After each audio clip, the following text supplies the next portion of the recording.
Basically, when I was a young kid, I really enjoyed sports, and I used to listen to the radio a lot too. I used to listen back when there were transistor radios, and even before we used to have Walkmans this big. This is how we used to listen to our music. And I used to basically get the old tape recorders. I used to watch the games on TV and actually use play-by-play. So I've always been in love with radio. I used to call up radio stations when I was a kid, then a teenager, and ask them to play my favorite songs.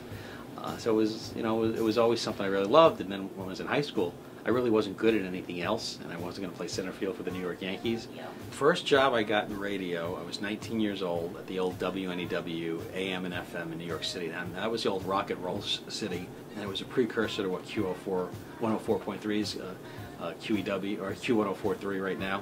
And it was, like I said, it was a rock and roll station. There were legends that were working there. Scott Muni, who knew all the Beatles, or as Dennis Elsis, and a bunch of other guys. Kenny Dasha, who was at Q104 there, Carol Miller, Pat St. John, and all the big names used to go in there. All the big rock and rollers and all the entertainers. I remember meeting Dom DeLuise, Ann Jillian, a big TV star in the 70s. And that was my first job there. I was an intern there, and then I got a job as a tape, what's called a desk assistant, which is really a tape editor. And we used to cut up sound. And when we used to cut up sound back then, it wasn't digital like you have today with Adobe Audition. We have what's over here called a reel-to-reel, and this is how we used to cut up sound, was on this reel-to-reel. And we used to literally splice it with a razor when all this happened. And I remember the adrenaline rush I had going on, because I had to cut up the sound that was going on with the Gulf War happening. And that's one of the great things about radio, and live radio I love so much, is so much could go wrong, and I love the adrenaline rush, and that's one of the things I enjoyed in the business, because it never gets boring. You always have the adrenaline rush, and crazy things happen in live radio. I was briefly with ESPN, but it was with Sirius XM Radio most recently as a morning show anchor and producer. I worked in the business a long time. I worked at ESPN a little while. I was with WNEW, like I mentioned, for about 4 years as a desk assistant.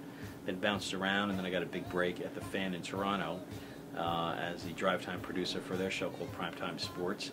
And I was up there for 4 years, and then I went out to Fox Radio out in LA, and then I was over at The Fan 660 in New York here as a producer. And I also had a job with the Giants as a game day producer with the Giants, and that was probably one of my biggest thrills, is producing live events, because like I said before, I love the excitement with live radio, and there's nothing more exciting than working a football game, a live event. And of course this year they went to the Super Bowl, which I wish I could have been there. I went through a lot of bumps in the roads. This job, or the industry, isn't for a faint of heart. A lot of times you're not employed. Early in my career I wasn't employed for periods of time. I had to do other things, but it's what you want to do. I mean, I've tried other things, but it always led me back to radio. You're not going to make a lot of money in the radio industry. There's not a lot of people, there's not a lot of Howard Sterns out there. It's really a labor of love. So if you want to make a lot of money, go be a lawyer or an accountant or something like that. The chances you make a lot of money in radio are slim to none. But I enjoy what I do every day. Well, actually, I'm not out of the radio industry or the media per se. It's more freelance stuff I'm doing. So when I left XM, I kind of had some ideas, some entrepreneurial ideas. I think the internet has opened up a lot of avenues as far as content and opportunities for people. But as far as teaching full-time, it gives me a nice base here. I really enjoy working with the kids and helping them out and giving them the skills that they're going to need in their entry-level jobs. That's the most important thing, getting the skills you're going to need. So when you go to a place, if you go to an XM or CBS or wherever it might be, you're going to go there, you're going to be prepared to have those editing skills, those reporting skills, and whatever they're looking for, you'll be ready.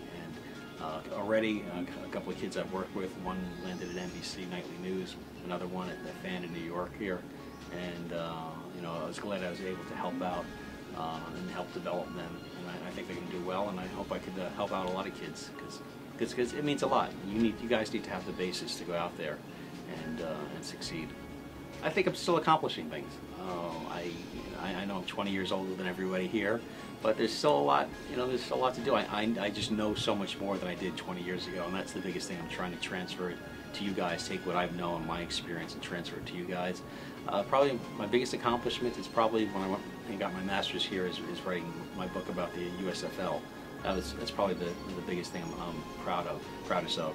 And probably the most difficult thing and most rewarding thing was working for the Giants, because there was a lot going on, and I was able to work with that. work through that and accomplish that. So it's probably one of my proudest things as well. Go to law school. No, you know what? Follow your heart. That's the biggest thing. And know you're going to have to make a sacrifice. It's not going to come easy. Nothing in this business comes easy at all. You're going to have to make a sacrifice. And if you love what you do, you'll make it.